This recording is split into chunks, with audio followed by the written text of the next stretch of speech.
చాలా రోజుల తర్వాత ఒక మంచి సినిమా రివ్యూతో మీ ముందుకు వచ్చేసా. Welcome to buddies for life reviews. 2012 నుంచి 2020 వరకు శుద్ధి అయోధ్య కథే 8 వసంతాలు. ఊటీ 2012లో కథ మొదలవుతుంది. శుద్ధికి రచన, కరాటీలో బ్లాక్ బెల్ట్, 2 లక్ష్యాలు. ఫారెన్ నుంచి వస్తాడు వరుణ్. మ్యూజిక్ అతని ప్యాషన్. ఫస్ట్ మీట్లోనే శుద్ధిని ఇష్టపడతాడు. తన ఫ్రెండ్స్ ద్వారా తనను కలవాలని ప్రయత్నిస్తూ ఉంటాడు. తన నెక్స్ట్ బుక్ కోసం శుద్ధి ట్రావెలింగ్లో ఉందని తెలిసి తను వచ్చే వరకు వెయిట్ చేస్తాడు. ఇద్దరి మధ్య స్నేహం చిగురుస్తుంది. స్నేహం ప్రేమగా మారుతుందా? శుద్ధి తన లక్ష్యాన్ని చేరుకుంటుందా? తన ప్రయాణం ఎలా సాగింది అనేదే కథ. కథగా చిన్నదే అయినా ప్రతి సీన్ చాలా అద్భుతంగా తెరకెక్కించారు. ఫస్ట్ ఆఫ్ స్టార్ట్ నుంచి ఇంటర్వెల్ వరకు సినిమా గ్రాఫ్ అసలు ఎక్కడా తగ్గదు. లీడ్ పేర్ కెమిస్ట్రీ చాలా బ్యూటిఫుల్గా చూపించారు. లవ్తో పాటు ఫ్రెండ్షిప్ సీన్స్ కూడా చాలా బాగా ఎస్టాబ్లిష్ అయ్యాయి. కన్నా పసునూరి ట్రాక్ ఒక కామన్ మిడిల్ క్లాస్ అబ్బాయి లైఫ్ ఎలా ఉంటుందో యాజ్ ఇట్ ఈస్ అలానే చూపించారు.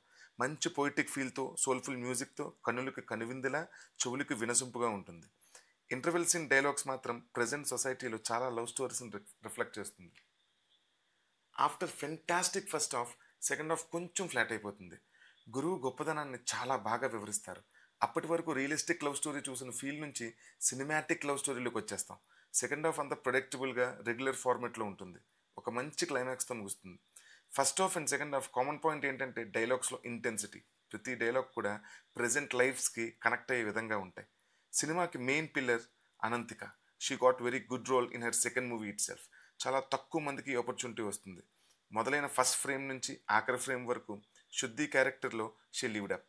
సినిమా అయిపోయాక కూడా శుద్ధి గుర్తుండడానికి తన పెర్ఫార్మెన్సే మెయిన్ రీజన్. మెయిన్గా ఎమోషనల్ సీన్స్ అండ్ ఇంటర్వెల్ ఎపిసోడ్లో she was fantabulous. Hanu Reddy foreign నుంచి వచ్చి మ్యూజిక్ మీద ప్యాషన్ ఉన్న కుర్రోడ్లా బాగా సెట్ అయిపోయారు. లవర్ బాయ్లా మంచి పెర్ఫార్మెన్స్ ఇచ్చారు. రవితేజ దుగ్గిరాల సెకండ్ హాఫ్లో తెలుగు పోయేట్లా తన యాక్టింగ్ నేటివిటీకి బాగా సింక్ అవుతుంది. శుద్ధి ఫ్రెండ్స్గా చేసిన Kanna Pasunuri, Sanjana lived up to their roles. Music director Abdul Wahab did a fantastic job. First హాఫ్లో వచ్చే Andama song was excellent. His soulful music and background score gave life to this beautifully written poetic love story. Director Phanindra Narasetti గారు రాసుకున్న అందమైన ప్రేమలేఖ ఈ చిత్రం. తన dialogues థియేటర్లో whistles వేయిస్తాయి, ఒక మాస్ సినిమా చూసినట్టు. గాడెస్ ఇన్ ఎ ఉమెన్ అనే బుక్ రాసే ముందు వచ్చే ఇంట్రొడక్షన్లో ప్రతి డైలాగ్ లేడీస్ మీద మనకున్న వాల్యూని, రెస్పెక్ట్ని చాలా పెంచుతుంది. మనలో మార్పును కూడా తీసుకొస్తుంది. కాశీలో fight sequence was perfectly well executed. Vishwanath Reddy గారి cinematography top notch. Kashmir and Ooty అందాలని చాలా బాగా చూపించారు. మైత్రి ప్రొడక్షన్ వాల్యూ స్క్రీన్ మీద అందంగా కనిపిస్తుంది. Final word, fantastic first half followed by predictable yet beautiful second half. Poetic love story ఇష్టపడే వాళ్ళు don't miss it theatrical experience.